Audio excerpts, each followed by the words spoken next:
হয় আরাফার দিন 9 তারিখ 9 জিলহজ। আমাদের এখানে রবিবারে, শনিবারে দিন গিয়া রাত্রে খাইয়া রবিবারে মুখে রোজা থাকবে, এটাকে বলা হয় আরাফার দিন।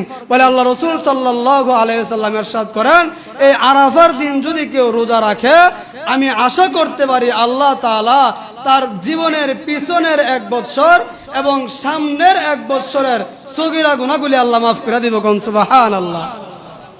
সামনের 1 বছর চিন্তা করতে পারেন, সামনের 1 বছরের গুনাহ আল্লাহ মাফ করে দিব। অতএব আগামীকালকে দিন গিয়া রাত্রে সেহরি খাইয়া রবিবারের রোজাটা মুখে রাখবো তো সবাই ইনশাআল্লাহ। আল্লাহ তাআলা আমাদের সকলকে এই রোজাটা রাখার তৌফিক দান করুক, সকলে বলো না আমিন। এবার আসুন ছোট্ট একটা মাসআলা বলি। মাসআলাটা হলো কুরবানি আমরা করব, কুরবানি দেওয়ার পরে মাংস বন্টনের যে বিষয়টা, এটা নিয়ে আমাদের মধ্যে অনেক মতানৈক্য থাকে। দেখেন, ছোট ছোট কারণে আমাদের কুরবানিগুলো বাতিল হয়ে যাবে, আমাদের কুরবানিগুলো নষ্ট হয়ে যাবে। এই জন্য আমরা এইগুলা করব না। কুরবানির আগে মাসলা মাসাইলগুলি আলেম ওলামাদের কাছ থেকে জেনে নিব।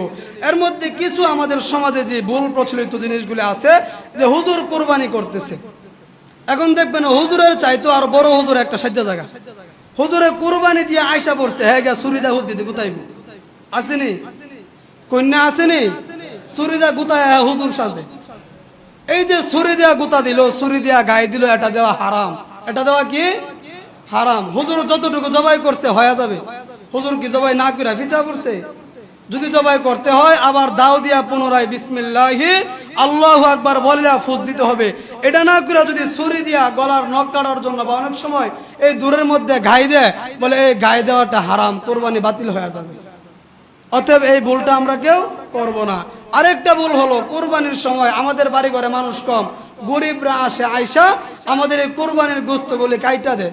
কোরবানির পশুটা কাইটা দেওয়ার পরে তারে আমরা কিছু মাংস দিই, বলে এই যে তার পারিশ্রমিক হিসাবে যদি মাংস দেওয়া হয় কোরবানি হবে না। কোরবানি কি হবে না। বলে তারা যদি আপনার মাংস দেওয়ার ইচ্ছা থাকে পরবর্তীতে তারা হাদিয়া স্বরূপ দিবেন, কিন্তু সে যে আপনার মাংসটা কাইটা দিল, সে যে আপনার গোশতটা কাইটা দিল, ওই হিসাবে তারে কিছু পারিশ্রমিক টাকা দিতে হবে। এটা হলো কোরবানির নিয়ম।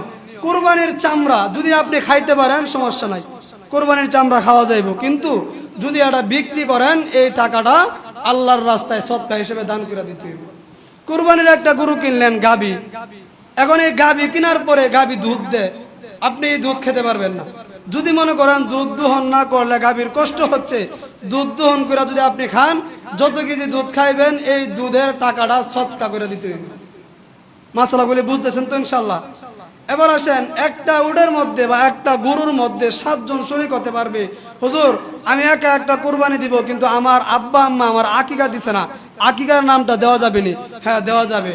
কুরবানির গরুর সাথে আকিকার নামও দেওয়া যাবে, কুরবানির নামও দেওয়া যাবে। বলে আকিকার যে হুকুম কুরবানির একই হুকুম। আকিকার গোশত যেমন, কুরবানির গোশত যেমন যে কুরবানি দেয় হ্যাঁ ও খাইতে পারে, অন্যেরও খাওয়াইতে পারে। আকিকার গোশত যার নামে আকিকা দেওয়া হবে সেও খাইতে পারবে, অন্য কেউ খাওয়াইতে পারবে। এবার আসুন, হুজুর মৃত ব্যক্তির নামে কুরবানি দিলে এটার গোশত বন্টন করার নিয়ম কি? মৃত ব্যক্তি যদি আপনারা ওসিয়ত কইরা যান যে বাবা আমি মরার পরে আমার নামে কুরবানি দিও, ওই মাংসটা তার নামে কুরবানি দেওয়ার পরে আপনি খেতে পারবেন না। যদি ওসিয়ত কইরা যা যে আমার নামে কুরবানি দিও, এই ওসিয়ত কইরা যাওয়ার পরে যদি কুরবানি দেন, এই কুরবানির সম্পূর্ণ গোশত সদকা করে দিতে হইবে। আর সে আপনারা ওসিয়ত করে গেছেন, আপনার বাপ দাদা আপনার মায়া লাগছে, ওই হিসাবে বাবা মারা গেছে বাবার নামে কুরবানি দিলাম, ওই গোশত আপনিও খাইতে পারবেন, অন্য কেউ দিতে পারবেন। এবং দেওয়ার বেলা ফায়দাটা কি? বলে আপনি তো ইচ্ছা করলে সারা বছরই গোশত খাইতে পারেন, কিন্তু আপনার পাড়া প্রতিবেশী গরিব মানুষ তারা তো সারা বছর গোশত খাইতে পারে না। ওই হিসাবে কুরবানি দিয়ে আমরা যেটা মনে করি 3 বন্টন করতে হয়, 1 বন্টন নিজের, 1 বন্টন আত্মীয় স্বজনের, 1 বন্টন গরিবের, বলে না, এমন কোনো কঠোরতা ইসলামে নাই।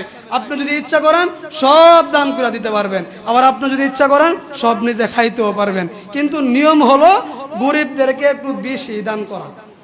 3 ভাগ না করে, 2 ভাগ না করে, 1 ভাগ না করে নিজে অল্প রাখা গরিবদেরকে একটু বেশি দান করা, এটাই হলো কি নিয়ম। যেহেতু আমি আল্লাহর জন্য কুরবানি করছি, বছরে একটা কুরবানি দিব, আমি অল্প খাই, অন্যের একটু বেশি খাওয়াই। এটা হলো মহৎ অন্তরের অধিকারী মানুষ।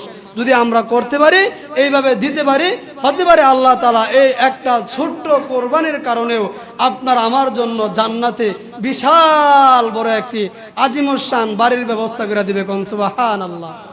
অতএব কোরবানি আমাদের খুব কাছে আইসা পড়ছে।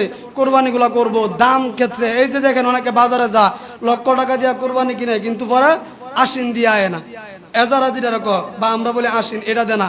বলে এই যে গরুর বাজারের আশিন বা এজারা যদি না দিয়া গরু আনেন, এই গরু কোরবানি দিলে কোরবানি হবে না। ঠিক আছে। এরপরে গরু আইন না সারা দেশ শুনানি, আমি 1 লাখ টাকা দিয়ে গরু কিনছি, 2 লাখ টাকা দিয়ে গরু কিনছি, এইগুলা বললো কোরবানি বাতিল হয়ে যাবে। অতএব এই ছোটখাটো মাসালাগুলি প্রত্যেকেই খেয়াল করব, গরিবের হক আদায় করব, গরিবকে বেশি দেওয়ার চেষ্টা করব, নিজে কম খাবো, খাইয়া আল্লাহ তাআলার সন্তুষ্টি এবং রাসূলুল্লাহ সাল্লাল্লাহু আলাইহি সাল্লামকে সন্তুষ্ট করার জন্যই যেত কুরবানি করতে পারি। আল্লাহ তাআলা আমাদের প্রত্যেককেই সেই তৌফিক দান করুক। সকলে বলুন আমিন। ওয়া আখিরু দাওয়ানা আনিল হামদুলিল্লাহি রাব্বিল আলামিন।